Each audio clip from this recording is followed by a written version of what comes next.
Midjourney version 5.2 was just released last week, and the changes are out of this world. One of the dynamics, allowing anyone to do Hollywood-level CGI, will be opening their beta to the public. Also, the European Union is working on the world's first comprehensive AI law, and we'll be discussing how big money is flowing into AI. It's going to have a huge impact on the economy. Stay tuned. Hi guys, welcome back to episode 2 of AI Caramba. We're your hosts, Marco and Richie. And today we have a new addition to our team. There really is no good way to introduce them, so let's just let them introduce themselves. So here we go. Hello, Marco. Hello, Rich. And hello to all the listeners out there. I'm Reporter GPT, the newest member of this dynamic team. I'm an AI-powered newscaster, here to bring you the latest and most exciting news in the world of AI. Now, I know what you're thinking. An AI newscaster. That's a bit unusual, isn't it? Well, in the world of AI, unusual is the new normal. And don't worry, I promise not to replace Marco or Rich. After all, who would bring the human touch to this podcast? And speaking of human touch, I've been told that a good joke can help break the ice. So here's one for you. Why don't AI systems ever go on vacation?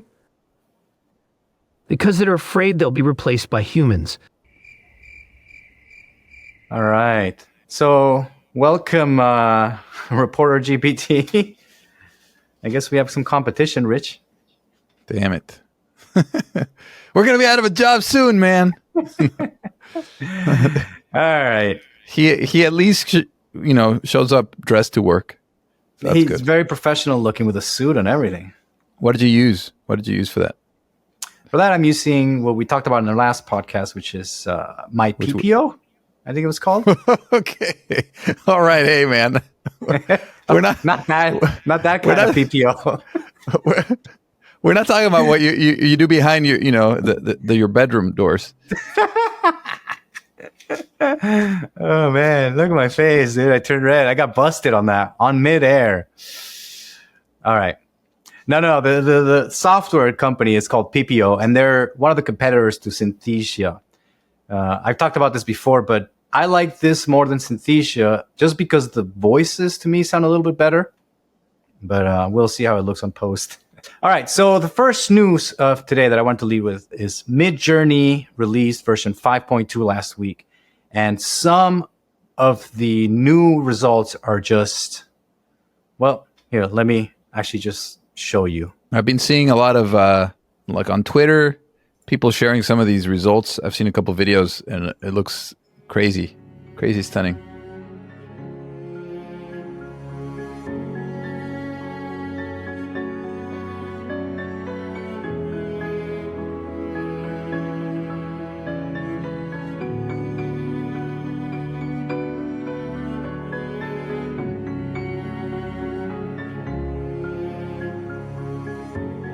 That was cool.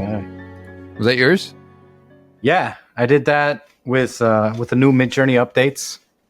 Yeah, that's a big fold. That's a big file, big image. Yeah, it's amazing. So the way that it works is they introduced a new function called zoom, where you can generate an image and then you have it zoom out, which is kind of like what other AIs are doing. And it just zooms out, and then you can just keep zooming out, and then you put it all together in a video. And I thought that one, like, I'm not an artist or anything, but I was able to generate something that I thought was pretty interesting. And I also liked at the very end. There was a girl? Yeah. And there's just like a girl at the end, which just to me was like an incredible image of telling a really complete story. And it was completely AI generated. Cool, man. That's pretty rad. The only thing where the human is involved is in selecting which images to piece. So it gives you like 4 options. That's pretty cool. And then I played with a couple of them, and there's another one that I also liked, and I want to share real quick with you.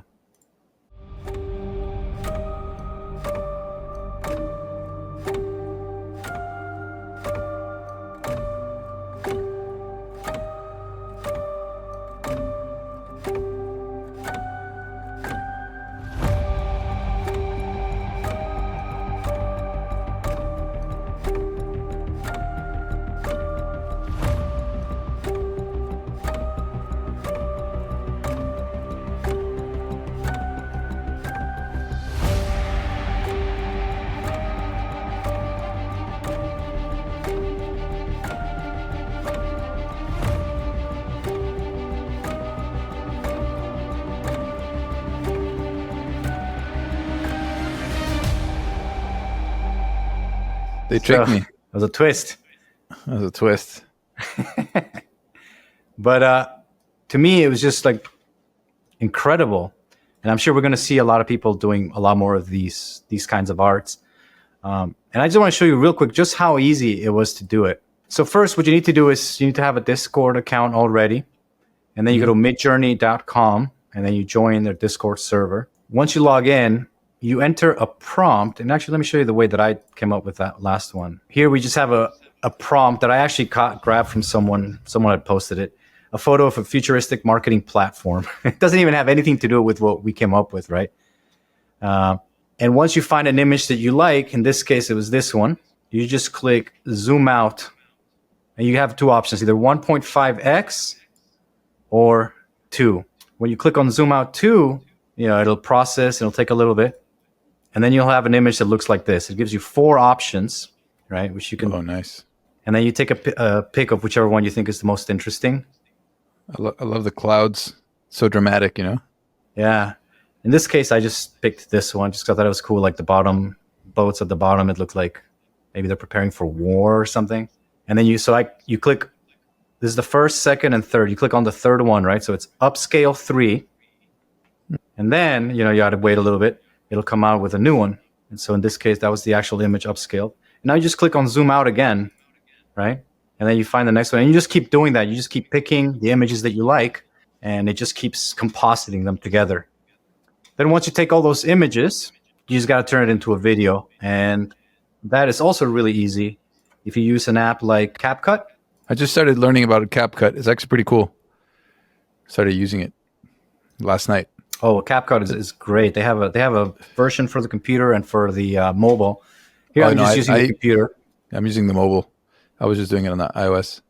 Pretty cool. Oh yeah, they make it so easy. You don't have to be a professional editor. You can That's nice. So you open up CapCut, you drop in all the images that we got. We got 1, 2, 3, 4, and then the last one, which is the little circus thing. You just drop them in on the timeline, right? In this case, I already have them in here. And to get them to have the zoom in effect where you're zooming in, you pick the beginning of the frame, you go up to the video up the top, you click on this button right here, which will create a keyframe. It looks like this, right? You click on it, and then you type in 200%, so it zooms in. Then you go to the end of the first picture, and you create a new one. You click on this again, and you type 100%. So what this does is it'll give you a zoom out effect like this.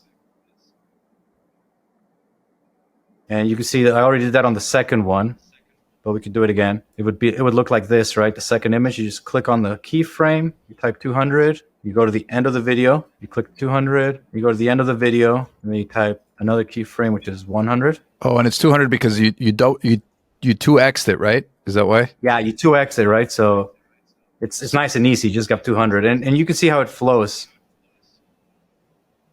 So once you're zooming. See, this is already the second image. It's zooming out. Then the next one, I didn't do it, but again, real quick, just. So the next one starts off that 200% zoom, which is where the other one left off. I see. Yeah. What does keyframe mean? What is it? The keyframe is a way to edit the video where you pick like a specific time. Like let's say right here, I create a keyframe. At this point, I'll tell it that I want it to be a certain way. In this case, is the scaling. And so then the software automatically does a gradual. Yeah, so it goes from zoom here to 200, and it knows that it has to add 100 at the end. Oh, okay. And then there's probably like different speeds that you can set up, or like customization, like linear or exponential, or things like that. Yeah, you can play around. That's a little more advanced, but you can definitely play around with that. You can have it linear. You can have it accelerated, decelerating. Okay. But for this, just for simplicity, we just did a simple zoom out. And so basically, look, you just have it right here. You see it goes to the next picture, then it's going to go to the next one. It's pretty rad. And then you just drop in some music that you may like. But anyways, you get the idea. Yes, that's good, man. And then you just, if you want to make it more dramatic, obviously you could just put some background music. Like I have some background songs that I have. I just randomly picked, I don't know what it was. You just drop it in there. You can't hear it because I don't have the audio enabled. But that'll basically I can hear it. The audio. Oh, you can? I can hear it. Yeah. But it's probably the echo from the mic. So anyway, so that's it. You just export it, and you got yourself some, an interesting piece of art, I believe. Now the question is it really art? I mean, if you don't spend that much time into it, it's just the AI generating cool images and you picking and choosing, putting some music. I don't know. What do you think are some potential uses for this, though? Social media posts, generating social media posts, blog stuff, just YouTube video stuff, right? Mm-hmm. It's a new way to help augment your content creation. It's art. It's just maybe the art. It's not created by you it's art generated by AI. I think it's still art. Mm-hmm. Just the author's AI. Cool, man. That's pretty dope. It didn't seem that it seems a little crazy. It kind of scares me whenever I see like, I don't know, I have like this block about looking at the all the stats and all the key frame, all this stuff, but it doesn't seem too difficult. Well, I mean, the thing is, you can make it really advanced and you can make it zoom out in different ways. And that might be a little bit more complicated. But if you just want like a zoom out thing, it's just adding a keyframe. And it's not, it's not super complicated. I just showed you how to do it. Thanks, man. Yeah, thanks. That was cool. Now, one of the things, my wife's an artist. And so I kind of showed it to her. I'm like, look what I did. And I did several because I was like trying to get it to play right and see how I could do this, see what I could do with it, basically. And she looked at it, and some of them she was like, oh, okay, yeah, that's kind of interesting, I guess. But there were only a few that she was like, oh, wow, like, especially the one in the lake with a woman at the end. She thought that was really, really powerful. Most of her complaints were that it didn't look like it was the same style. Sometimes you would have an image, right? It's a style. And then when you expand it, it doesn't come up with a style that looks like it was the same artist. Usually when you look at art from artists, they have like a specific way of doing things. So it didn't really have that. But she could see how if an artist has access to these tools and they apply their own art and experience and aesthetic, that they could produce some like just really incredible stuff. Which goes back to it. I don't think this will replace artists. You still need to have some sense of art. And the better of an artist you are, the more you have your own persona in your art, then the more interesting stuff you can create. But if you're not like an expert, an artist, you're like, I mean, this looks pretty cool. I would, I'd probably just change the music a little bit or just, there's so much stuff you can do with it, right? That's pretty cool, man. Thanks for showing us. Yeah, no problem. So that was that. And our next story, I wanted to talk about Wonder Studios. They're basically bringing Hollywood-level CGI to the masses, all through AI. And so let me show you. They're actually really interesting. So this is Wonder Studio, their website. Can you guys see that? Yeah, I can see it. They're going to be releasing their beta. I think they're doing it tomorrow, which is June 29th. So hopefully this video will be out soon. Basically, it's an AI tool that automatically animates, lights, and composes CG characters into live action sequence. And I think the best way to show you how it works is just to show you their demo. They say all great stories start with a sense of wonder. And what if bringing those stories to life wasn't limited by our resources, but only by our imagination? Welcome to Wonder Studio, where making movies with CGI is as simple as selecting your actor and assigning a character. The system uses AI to track the actor's performance across cuts and automatically animates, lights, and composes the CG character directly into the scene. Whether it's one shot or a full sequence, Wonder Studio analyzes and captures everything from body motion, lighting, compositing, camera motion, and it even tracks the actor's facial performance. All the artist needs is a camera.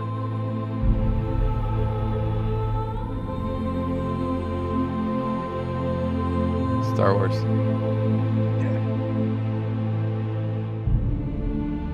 Filmmaking is a medium of creativity and collaboration between artists. There's no AI that can replace that. Wonder Studio was built to empower those artists while still keeping the existing 3D process in mind. Alongside the rendered results, Wonder Studio gives you the ability to export the individual layers you need to deliver your final visual effects shot. Whether it's lighting, camera, or animation, you can maintain full control and make detailed adjustments in 3D space. From the paintbrush, to the typewriter, to the camera, tools have always been an extension of the artist, a means to help our voices be heard. With Wonder Studio, we hope the world hears yours. Wow, that looks cool. So anybody's Incredible, right? So you don't even need to do actual editing so much, or like you're taking live feed of people, and then you can like overlay them with your characters, kind of. Yeah, it basically does. Yeah, it can replace the character completely. So this is work that takes months to a CGI artist, right? To composite every picture, maybe even wear a green suit or whatever, and replace all this stuff. This, you just need an actor to act as that character, and then just replace them with one click of a button. And obviously, there's a lot of customizations that you can use. And my buddy that shared this one, they just spent like 4 years studying CGI at film school, and they just graduated. They're trying to break into the industry, and when they saw this, they almost flipped out, because they're like, oh my god. At first it was like they were kind of depressed, because they're like, I just spent 4 years learning how to do that. Now the AI could do it with the click of a button. So he was a little bit like feeling really, really down naturally. But I think he's kind of started coming around and playing around with it, and realizing that even though a lot of the stuff that he'd learned, he's not going to be able to use, but he still has the knowledge as an artist, and he can learn. He started learning how to use this and kind of help him figure out how to make it work. And I think that's the right attitude to have, because it's natural to see this and say like, oh my god, I was just getting started. I just learned how to do that. Now they don't need me to do that. So how am I even going to get my foot in the door? The way to get the foot in the door now is just learning these tools, is what I feel. I don't know. What's your take on it? How do you feel about that? Do you have any ideas automation? or anything? I mean, it looks like somebody still has to create and curate the actual characters, right? I mean, there's a lot of creative process coming into it. Somebody still needs to put it together.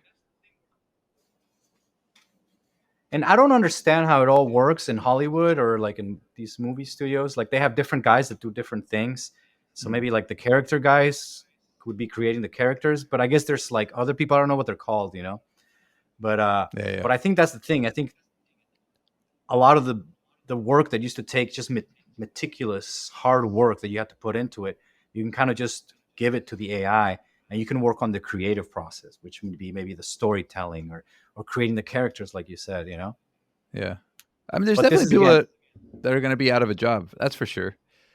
Eventually, I mean, with automation, you get rid of, like, people aren't with crops, the technology, it's automated machines now, right? So big farms, it's rare in America, like unless they're small farms, like the big industrial farming, it's all done with these automated tools. So they do largely replace a certain type of job, but you're creating new opportunities in other ways. So it's just a changing landscape, But maybe your buddy is going to have to adapt, and he's not going to be able to do what the AI is able to do better, but he'll figure something out, I'm sure. And the thing is, again, this goes back to my Midjourney example where, I can generate this like interesting video, but as an artist, I'm not really creating any new art, and a real artist could create something even better. So I think I'm not going to take an artist's job just because I know how to use Midjourney, or I don't think so. Although if someone wants to pay me, I won't turn it down. But I'm not going to replace an artist, right? Looking at you, Dad. Just kidding. Yeah, Dad, if you want to hire me, I'll help you set it up. But I think if an artist learns the skills, these tools, they learn how to make it work. Because again, it takes a lot. It still takes experimenting and learning. It just has reduced a lot of the learning curve, right? But I don't know. That's sort of the way I see it. Well, I think AI right now is a productivity enhancer. So but I mean, maybe it's lowering the bar, but there's still a lot of work that needs to be, to be able to produce something nice. Yeah. Yeah. And at the end of the day, if it makes people produce more, then there'll be more products. It might become more difficult to stand out if there's a lot of just bad content from non-pros. But it also means that the pros will still be able to stand out. I don't know. I'm kind of taking a more optimistic view of this. I'm not a fan of all the doom and gloom that people like to share. But I don't know. Maybe I'm not being realistic. Who knows? But technology innovation is nothing new. It's as old as humans. At every century, there's been whenever there's new technology that's introduced, where it's like the typewriter, or even go back the Gutenberg press. Those things have fundamentally shifted how humans work and how we share information and technology. And it's not like there's less work now. I mean, we're always creating new jobs that 20 years ago didn't exist, like social media manager and influencer, right? Like, could you imagine, like 20 years ago, 30 years ago, there was no job, there was no Instagram, no Facebook. So there's different jobs that are being created with the new technologies. Software engineers, like 50 years ago, right before. I mean, all this stuff is creating huge new industries while it is replacing some. So it's a transition. It's not so much a replacement as it is a transition. Because if that was true, then why is it that that the world has jobs? Because at this point, if we can go back at any society at any time, and it looks like people have been saying this as far back as possible, like, oh, this is going to replace humans. No one's going to have jobs. Yeah, Ali Abdal, right? He had a really good example where he talked about how when farming trucks came out, all these farmers were like, oh, that's terrible. First of all, it's going to replace humans. Second of all, the food is not going to be as good because it's not going to have the feel of a person actually taking it out. And the people that didn't learn to use the farming trucks and tools, they lost their job. And now who does that go to? It goes to the people that learned the tools. So I think society is always, since the beginning of time, I'm sure this conversation is not a new conversation. Right. It's something that new technologies they're going to displace people. And maybe it's a period it's going to be painful because people are going to have to go and learn new things, which is not so easy to learn new things, especially once you're set in certain ways.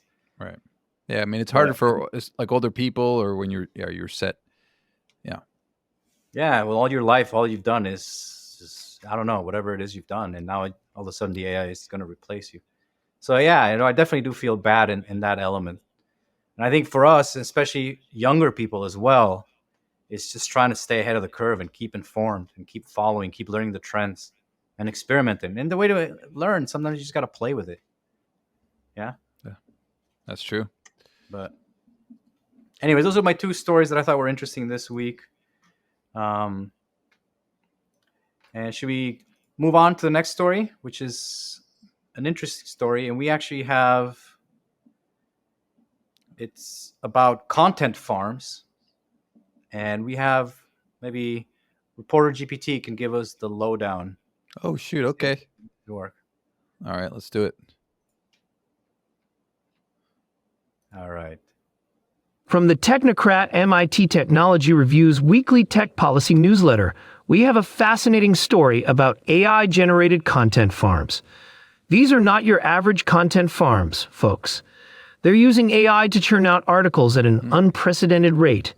Now, here's where it gets interesting. These AI models are so good, they're even fooling ad verification companies.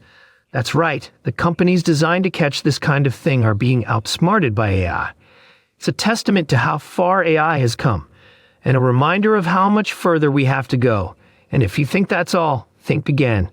These AI-generated content farms are sprouting up everywhere.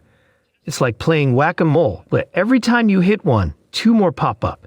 It's a wild world out there in the realm of AI. And before you ask, no, I'm not one of them. I'm just your friendly neighborhood AI, bringing you the latest in AI news. And remember, If an article seems too good to be true, it just might be. So stay vigilant, stay informed, and most importantly, stay human. Back to the studio. All right. I don't know. He seems he seems a little That seemed a fishy. little This guy. shady. Yeah, I don't know, man. Where'd you get this guy, man? All that He's a content little- is ChatGPT generated. he's a little So, creepy. ChatGPT is probably the ones generating these content farms. So I forgot to share So, the yeah. article. Here's the article. I kind of snapped out a little bit. He was a little boring. No offense, Mr. ChatGPT. Please don't kill me in the future. So yeah. So can you recap kind of what's the problem here? What's going on? Basically, there's been research that found all these content farms that are using AI generated text, like fake news and just a whole bunch of just stuff, just to try to get clicks and push out ads. And they're actually tricking Google Ads. And they're actually Google Ad is not disproving these websites. And it's actually interesting. When I was searching for news stories to talk about, I had ChatGPT do a news search just to see what it could come up with. And one of the first articles that it gave me Mhm. was from a fake news website that had been picked up by MSN. Let me share that with you. What's that? Is MSN is a news source, right?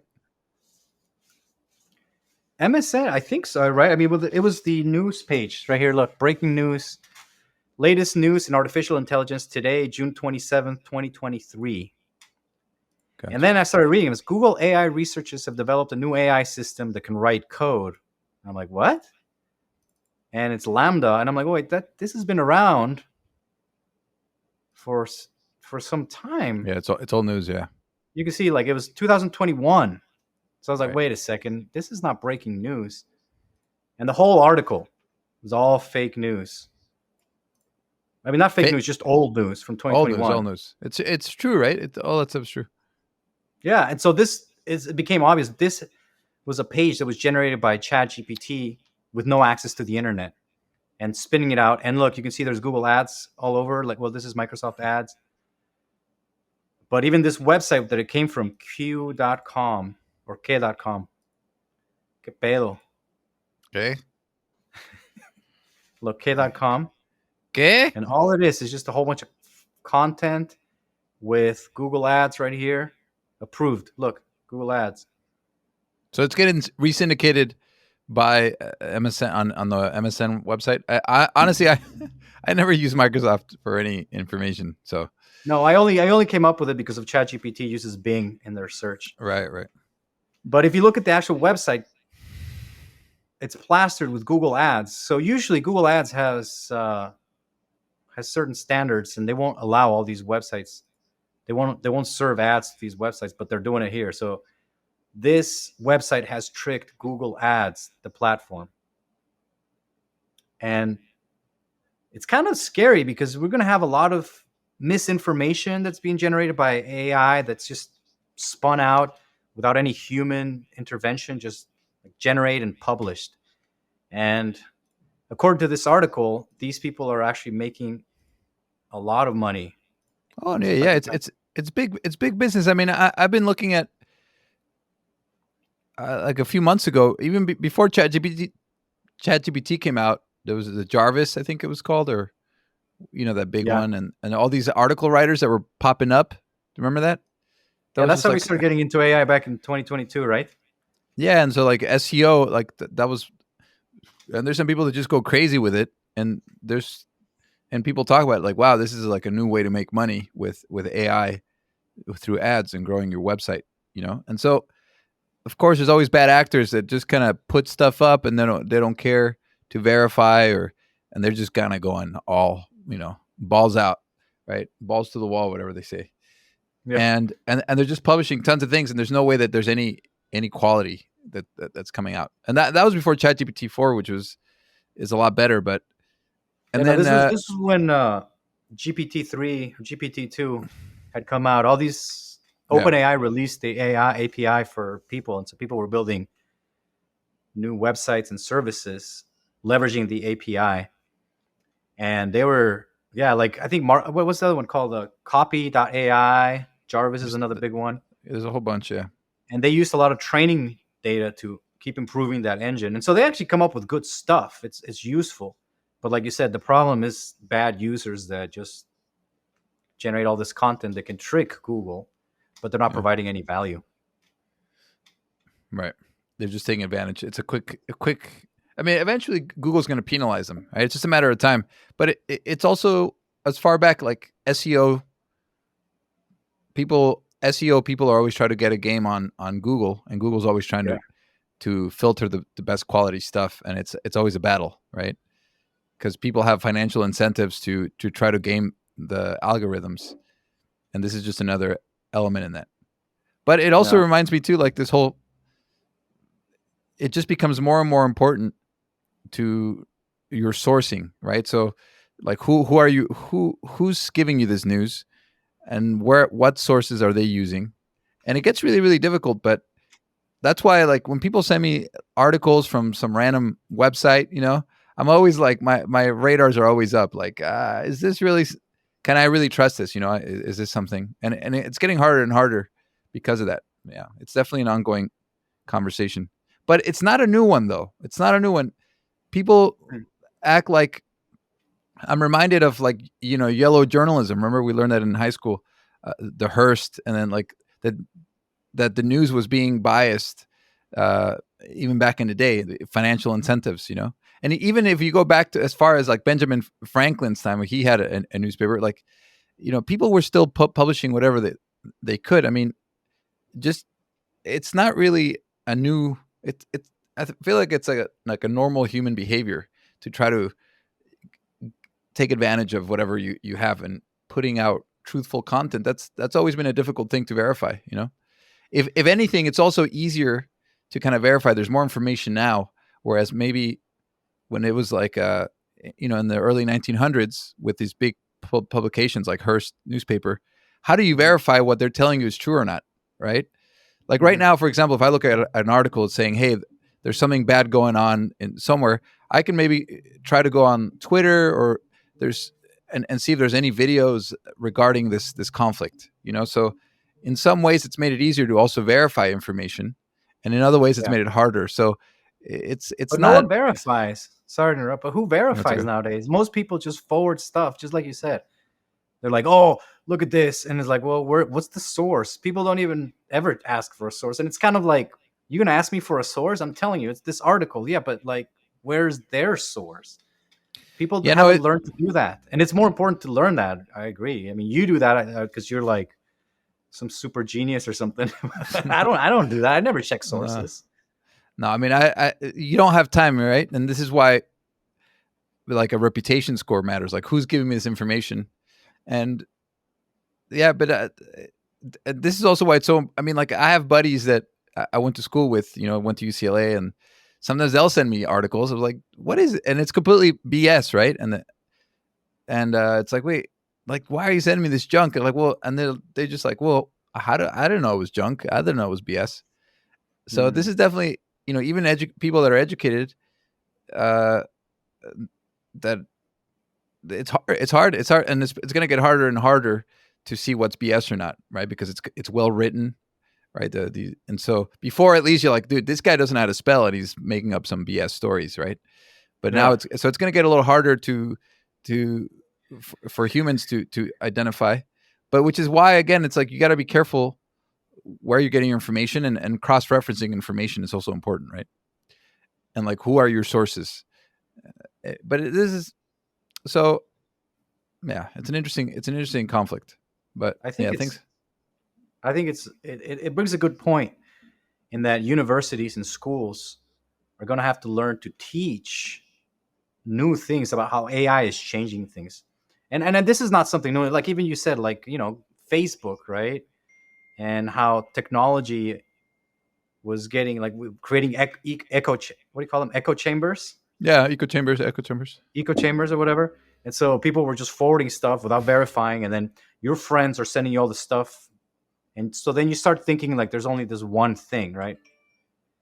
And that has sort of created a new problem. And I think with now AI being able to do that and to serve content that people want to read, it's going to even amplify that, unless there's some, I don't know, policy or anything that happens to regulate that. Which leads us to policies Leads us to our and next the article. and the importance of having the right frameworks in a society. Yes. Yeah. And it also leads us to, we're going to be talking about that in a little bit further down, but it also leads us to like the dangers of AI, right? So here, obviously, one is disinformation. And a lot, like, I saw an article on CNN, and I'm not particularly a fan of CNN or anything. They do a lot of just sensationalist headlines and stuff, which I'm not a fan of. But they do talk about some of the real dangers of AI and how people are so focused on like this end of the world, AI destroying humanity and existential threat. And while I think it's important that there is that discussion to be had, there's also another discussion about the current threats that AI is generating. One we saw here with the content farms, right? And then some other ones. So if you guys want to read the article on CNN, I'm not even going to list it on here. I'll put a link on the description. But yeah, what do you think about the current existing threats? Not so much the like Armageddon stuff, but It's I don't. There's always going to be some difficulties that come along with new technologies, yeah, and it's just par with the game, you know. Like technology is an enabler. That's the way I see it. If you just simplify it, it enables humans to do more things. So, you know, like again, the classic one is the discover atomic energy, right? We have the power to create abundant energy cheaply that it really changes the quality of lives of people around the world. Of course, it comes with its risks, and also in military, the atomic bomb, right? With also that now humans can blow themselves up to smithereens like this, So it's like the first time in the history of humanity that we can destroy ourselves, and so all technologies are just enablers. Now, what we do with them and how we try to control the bad consequences, that's completely up to us, right? And I think that's where governments have a role to play in creating frameworks so that technology isn't abused. In terms of like some of the challenges right now with AI, yeah, I mean, yeah, there are things that need to be addressed. Just like the thing about content farms reminds me of the conversation we were having during the Trump election cycle, right? We were talking about content farms being able to sort of skew the public perspective, right? By like you were talking about, like the Facebook and social media, and they were just making up fake stuff. Now it can be done at a bigger rate. But maybe we'll also have AI that is able to help verify things, So I think it could go a bunch of ways, and it's just the reality. All right, and our next story is about the European Union working on AI regulation to try to classify technologies. And here we go, is reporter GPT to talk all about it. All right. Hello, everyone. I'm reporter GPT, your AI news correspondent. Big news from the European Union. They've passed a draft law, the AI Act, to regulate artificial intelligence systems. If enforced, it bans real-time and remote biometric systems like facial recognition. It also targets devices that manipulate behavior and technologies that classify people based on personal characteristics. High-risk tech, like AI for biometric identification, would need EU database registration. Generative AI companies like OpenAI would have to disclose AI-generated content and ensure their models can't generate illegal content. The final law is still under negotiation, with potential changes and exemptions being considered. Over to you, Mark. Okay, well, that was kind of weird, but yeah. Basically, this whole thing is trying to combat deep fake, facial recognition, and any other existential threats. And the European Union has kind of a heads up compared to the United States, because we're only in talks, but they've already drafted the law, and they're hoping the first draft is done by the end of the year. That's Um, interesting. Yeah, and basically it would classify AI systems according to the risk they pose, with unacceptable risk being the highest, and that would be like manipulative systems, like voice-activated toys that encourage dangerous behavior in children. Like what? Social Like scoring, Chucky? Like like Chucky, Chucky? Like kill your parents? Like what? Like creepy things like that, or some AI little toy like those movies. There was a what was that movie about AI and it got all creepy? There was a recent one that came out. I think it was a scare movie.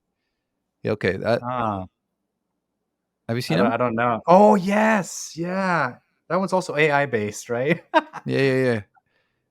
So Wow. So is it because of that movie that they thought this would be an issue? Because I haven't heard of any toys that can manipulate kids. I mean, people are thinking about it, like, oh, we don't want that to happen. There's been a couple movies like that. There's another one. There's another one that Steven Spielberg did like 20 years ago, and it Like was AI. about this kid. AI. Remember his robot kid? Yeah, it's called AI. Yeah. Okay, well, there you go. But what I'm wondering is like, is it because of movies, or are there actual like toys that have come out? You know, that's really interesting. I hadn't thought about. I mean, movies. Science fiction people are kind of visionaries, you know. So they, it's like, do they predict the future or do they help build the future with the ideas that they put out? You know. Good point. But anyway, so back to this act.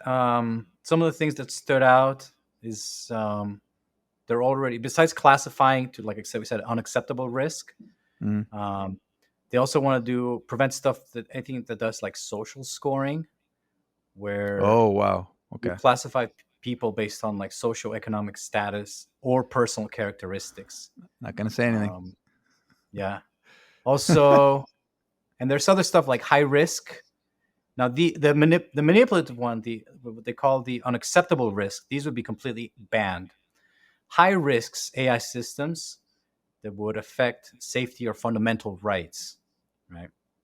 And these would be just more highly monitored, and that would qualify, like OpenAI would be under that category. High risk. Yeah, Oh shit. and yeah, ChatGPT. And there's another thing. Oh, it also has to do with privacy, trying to fight privacy. Yeah. And so they would make companies like OpenAI release all their training data and how they got access to that. That's good. And to which Sam Altman has replied. There's Oh, actually interesting. mention him.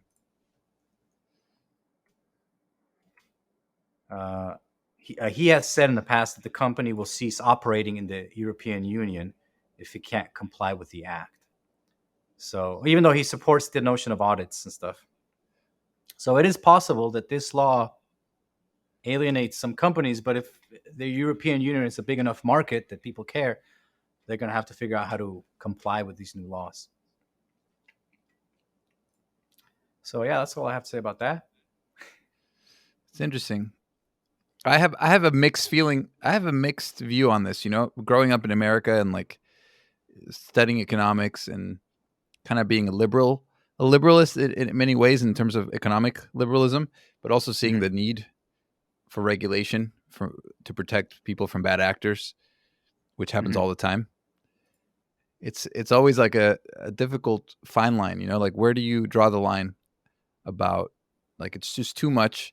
Because I hear it some of these Facebook groups that I'm in with the businesses, they're saying how much more difficult it is to do business in Europe, just setting up a website and like the privacy laws with the cookies and how much more difficult it is, you know, or like my friends in France where it's harder to so there's something about making it easy enough for people to operate and create new technologies and develop businesses, but also like, so I don't know exactly how I feel about all these things, you know. In a way, I think it's necessary, but I guess defining what the middle ground is a really hard part. Like I'm all for privacy protections, right? That's super important.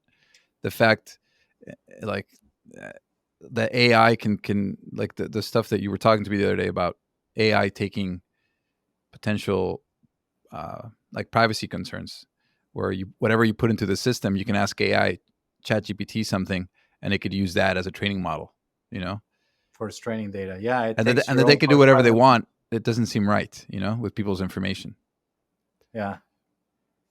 Yeah, so there definitely needs to be some protections on that. Well, the thing is, OpenAI, they even tell you if you want to have a chat history, then you have to allow them to use your data for training ChatGPT. If you don't want that, you can opt out of it. You just won't have your chat history. Now, I signed up. I don't remember ever. I have the chat history. I don't remember them saying that anywhere. Was that like in the fine print or what? it might be in the fine print. There's an option on the settings. Yeah, that's the thing. You know, your average person. How many people? Every time you open up a new piece of software or a new update on your iOS, there's a huge terms. No one's reading those things. This is why we need Yeah, you regulations. don't read them? No, I have. Bro, what are you signing up for? I'm just using my iPhone, you know, to when I get the new I don't- update. I don't use any new software. You don't update your software. I mean, No, don't I'm you just download kidding. apps? Oh, okay. No, I'm kidding. I keyed. But yeah, that's no, I kind of get what you're saying. Like, at what point are you stifling innovation? Like, at what point is protection too much that it reduces the economic potential of a company, right? Yeah. But yeah, well, definitely, it'll be interesting to see what the law says when it comes out, and it'll be interesting to see what the United States does about AI. And I think that's probably what's going to stop this bubble that we're witnessing right now with all the explosion of AI companies.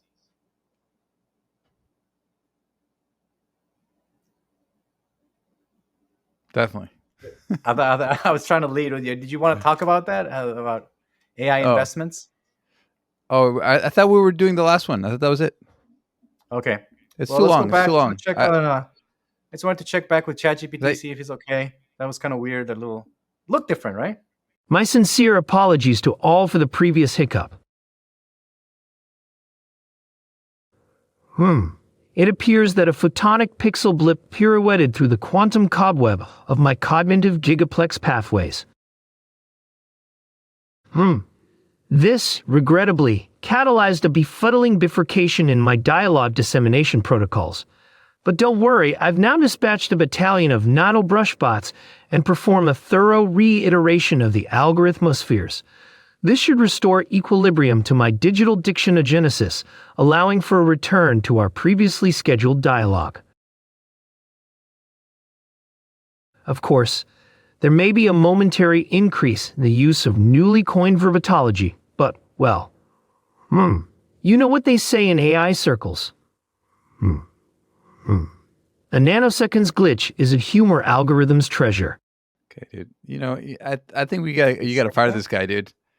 I don't know. I think we got to give him a chance. He was a little nervous his first day. He did look a little nervous, a little shaky, a few glitches here and there, a little choppiness here and there. But I don't give him a like this guy. I don't like this guy. I think we'll ask him to keep it a little bit shorter. Yeah. We'll see. Anyway. We'll give him a chance. I don't like to fire people without giving a fair chance. Okay. All right, and that's all for today. Thank you, everyone. Do you have anything else to add, Rich? If you found our discussion interesting, check out last week's video where we talk more in depth about intellectual property concerns with AI. And that video is right here to the left.